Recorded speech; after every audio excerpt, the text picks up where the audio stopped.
Hi, welcome. If it is your first time of stopping by or coming across my YouTube channel, you are highly welcome. I appreciate each and every one of you who always tune back to watch my program. May God Almighty bless you. You are free to leave your comment constructively. Like you know, I present to you information across the globe, especially Nigeria to be precise. And today, I present to you another exciting video which we are going to watch together. Now let's watch this video together, then come to my comment section and tell me what you think about the video. You are free to criticize, but constructively, as we watch the video together.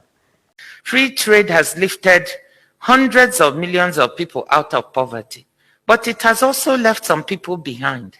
So there's no doubt that there's inequality. Not everybody has been lifted up. There are poor people within rich countries, and there are poor countries in parallel with rich ones who have not benefited from trade.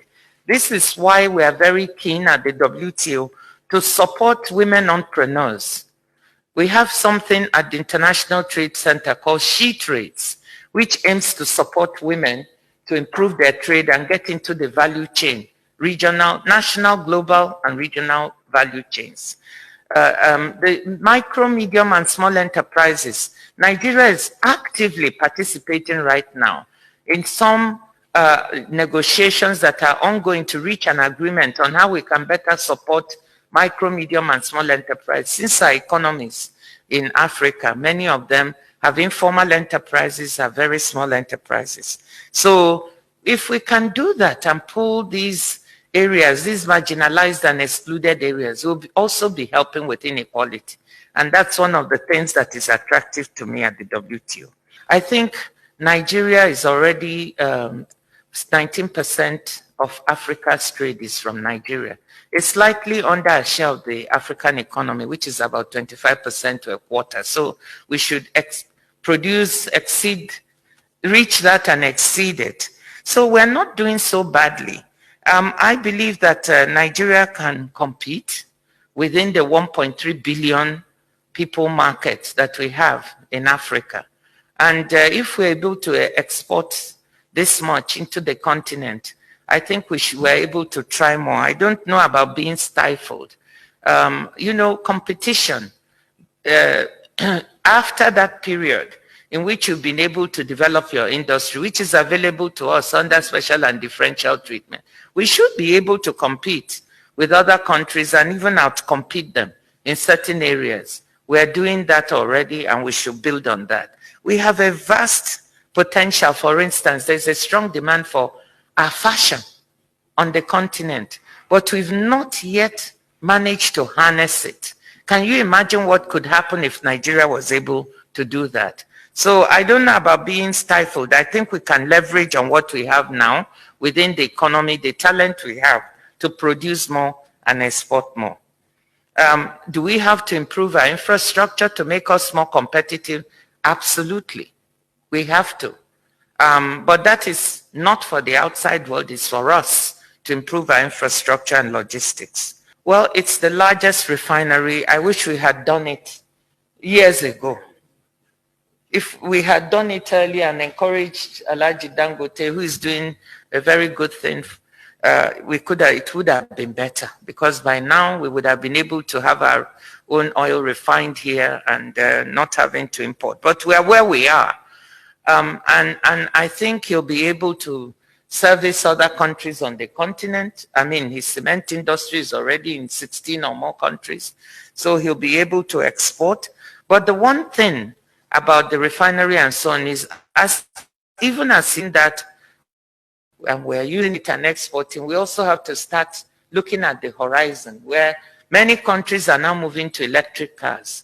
And many developed countries where cars are manufactured or not have said that from 2025, I think Norway said 2030 and on, they will no longer, they are banning any cars that use petrol. Diesel is already out. So we have to start transitioning this Nigerian economy into other areas where we'll be able to create jobs and earn our foreign exchange. And that's why I spoke at length. If we don't start, we will find ourselves at the end of a couple of decades with no way of being able to earn additional foreign exchange for some of the products we need. So as a country, we really have to go into strong reflection. We have a period of transition. How are we going to use it? So that is one of the things we face. So yes, it's great now and we congratulate him, but we have to start thinking, how do we transition from fossil fuels? And I'm really worried about that. We need to have a game plan to get there. WTO has one of the agreements on balance of payments, and Nigeria has certainly invoked this to be able to, conserve foreign exchange. It's invoked this article. But some other members have brought a complaint against us that we shouldn't have used this article in that way. So yes, the WTO is concerned about foreign exchange, the way we manage it, the way we use it, and how we, use it to support manufacturing or import and export in our economy. I think we're in discussion with them about the complaints or about our exchange rate regime. And we'll try to explain Nigeria. I shouldn't say we because I'm now DG WTO. And it's for Nigeria to explain, the Honorable Minister and her representative to explain to the WTO and those members complaining why we're doing this. But eventually, I think having a strong exchange rate and being able to phase out of this, I think we'll be heading in that direction. We're also going to see the governor of the central bank, and we'll undoubtedly discuss some of these issues. Now, you know the sentiment behind this request is a very genuine one. It is a sentiment that when we had HIV/AIDS, the medicines were so expensive that people on this continent were not able to afford it till almost 10 years later, where we were able to get manufacture of generic drugs. And so many people died in the interim. The next thing was H1N1 epidemic in 2008, 2009, where rich countries bought up all the vaccines, leaving none for poor countries. And eventually they didn't even use most of them. These things hurt. They hurt developing countries. So for that reason, they are requesting this waiver of this TRIPS agreement during this time of public health emergency so that any country can manufacture. So we really understand that. On the other side of the equation of the TRIPS agreement is the fact that it tries to preserve the incentives for the private sector and for governments to invest in research and development to produce new drugs. Some countries have invested $6 billion and more, billions and billions, and some companies to get vaccines, got them so fast.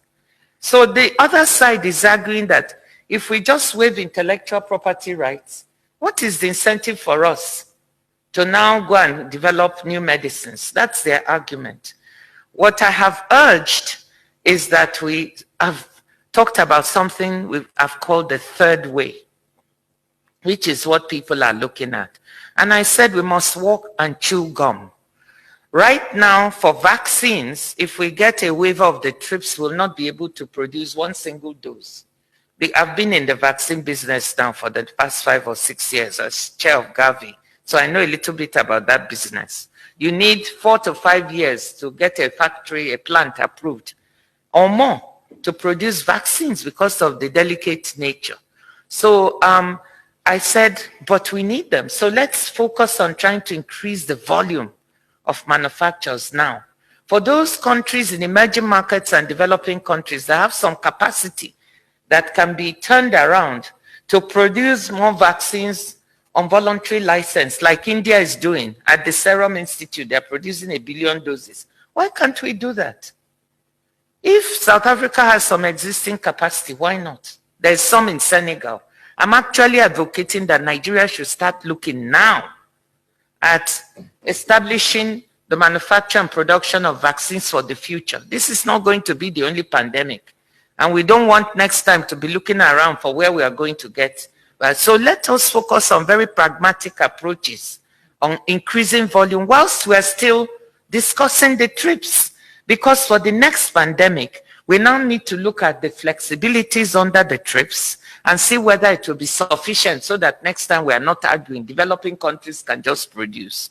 So walk and chew gum now, and then down the line, get the agreement. That's the way I'm going. Thank you. Deep in the shadows.